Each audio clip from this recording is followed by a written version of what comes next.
Vlogs महर फयाज के साथ।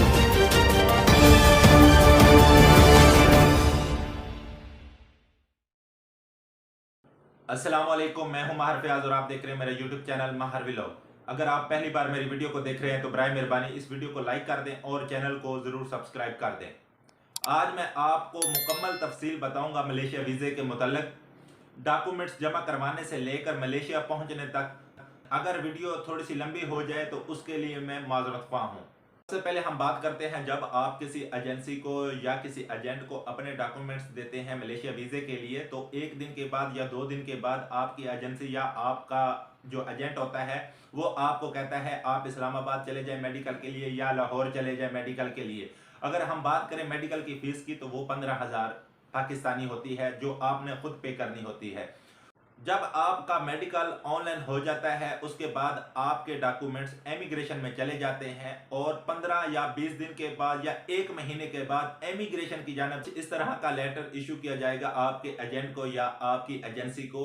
वो एजेंसी या एजेंट आपको वो लेटर सेंड करेगा। सेंड करने के बाद आपने सबसे पहले करना क्या है, ये जो ऊपर नंबर लिखा आ रहा है आपके लेटर के ऊपर, इसको आपने कॉपी करना है। कॉपी करने के बाद आपने मलेशिया इमिग्रेशन की वेबसाइट पर जाना है जिसका नाम है ई सर्विस। वहां पर जाने के बाद जो नंबर आपने कॉपी किया था उसको यहां पर पेस्ट करना है। पेस्ट करने के बाद आपने अपने वीजे का स्टेटस चेक करना है कि आपके वीजे का स्टेटस क्या आ रहा है।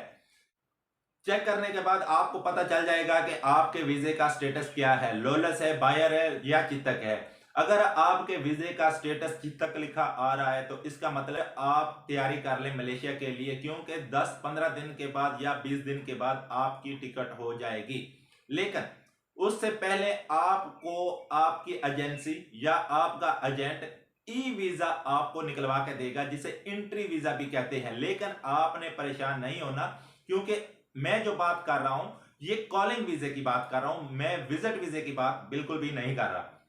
ठीक है, क्योंकि बहुत से लोग सिर्फ इस वजह से कंफ्यूज हो जाते हैं कि हमने कॉलिंग वीजा के लिए अप्लाई किया था लेकिन हमको ई वीजा इशू किया गया है, यानी विजिट वीजा इशू किया गया है।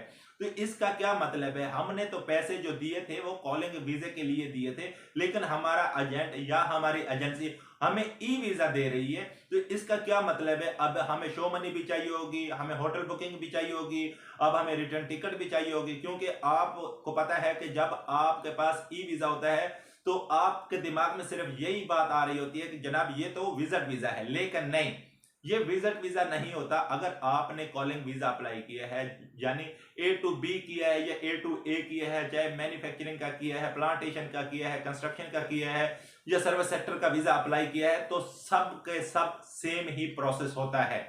ठीक है जनाब, जब आपको ई वीजा दिया जाता है तो ना ही आपको शो मनी चाहिए होती है, ना ही आपको होटल बुकिंग चाहिए होती है, ना ही आपको रिटर्न टिकट चाहिए होती है, क्योंकि जो टिकट होती है वो कंपनी आपको देती है, जो आपका एजेंट के या जो डील होती है उसमें टिकट शामिल होती है।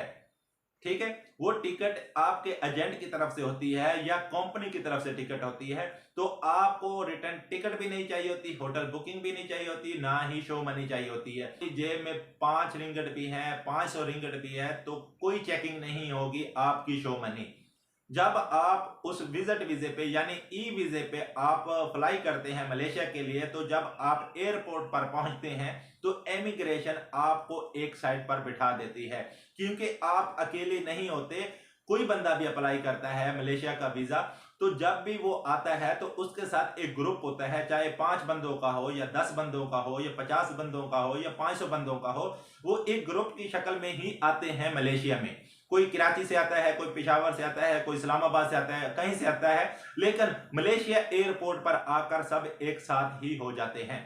उसके बाद इमिग्रेशन आपको एक साइड पर बिठा देती है। साइड पर बिठाने का उनका मकसद ये होता है क्योंकि वो आपके बॉस का इंतजार कर रहे होते हैं।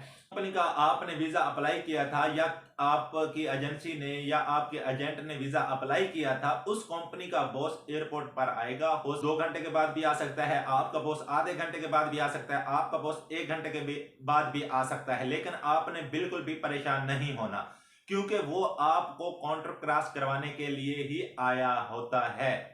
ठीक हो गया, ये बात उम्मीद है आपको समझ आ गई होगी। अगर आपने A2B वीजा अप्लाई किया होता है यानी आजाद वीजा अप्लाई किया होता है तो आपका बॉस काउंटर क्रॉस करवाने के बाद एयरपोर्ट पर निकालने के बाद आपको कहेगा आप अपने एजेंट के पास चले जाएं या आप किसी दोस्त के पास जाना चाहते हैं तो आप उसके पास चले जाएं, मेरी तरफ से आप आजाद हैं। लेकिन जो A2A वाले होते हैं वो बॉस उनको अपने साथ ले जाता है, जो उनका कैंप होता है या उनकी रिहाइश होती है वहां पर उनको लाकर छोड़ देता है। और जब आप एयरपोर्ट क्रॉस कर चुके होंगे और अगले ही दिन आपका बॉस आपको कॉल करेगा, आप फलां जगह पर जाकर अपना मेडिकल करवाएं। मलेशिया में आपका दोबारा मेडिकल होगा। मेडिकल होने के बाद 5 से 6 दिन के बाद आपका मेडिकल ऑनलाइन हो जाएगा। सेम ही प्रोसेस होगा जो पाकिस्तान में आपने मेडिकल करवाया था, 5-6 दिन के बाद आपका मेडिकल ऑनलाइन हो गया था, सेम ही यही प्रोसेस मलेशिया में होगा। जब आपका मेडिकल ऑनलाइन हो जाएगा तो आपका बॉस आपसे पासपोर्ट ले लेगा। उसके बाद आपका पासपोर्ट दोबारा इमिग्रेशन में जाएगा। इमिग्रेशन में जाने के बाद आपके पासपोर्ट के ऊपर इस तरह का वर्क परमिट लगेगा जो 1 साल का होगा। जब आपका परमिट लग के आ जाएगा, अगर आप कंपनी में काम कर रहे हैं यानी A2A वीजे वाले हैं तो आपका बॉस आपको पासपोर्ट नहीं देगा, वो आपको एक जलन कार्ड होता है वो आपको देगा। लेकिन अगर आप आजाद वीजे वाले हैं तो आपका बॉस 15 दिन के बाद आपको पासपोर्ट दे देगा, आपको कहेगा आप जहां भी जाना चाहते हैं जाओ, मेरी तरफ से अब आजाद हो 1 साल के लिए। 1 साल के बाद जब आपका वीजा खत्म होने वाला होता है तो आपने 1 महीना या 2 महीना दोबारा मेडिकल करवाना है। मेडिकल करवाने के बाद अपने एजेंट को वो पासपोर्ट देना है, आपका एजेंट आपका वीजा दोबारा रिन्यू करवाएगा। ये तमाम प्रोसेस होता है जनाब, डॉक्यूमेंट्स जमा करवाने से लेकर मलेशिया पहुंचने तक। उम्मीद है आज की वीडियो आप दोस्तों को पसंद आएगी। वीडियो पसंद आए तो वीडियो को लाइक करें और चैनल को जरूर सब्सक्राइब करें। तब तक के लिए अल्लाह नेगेबान।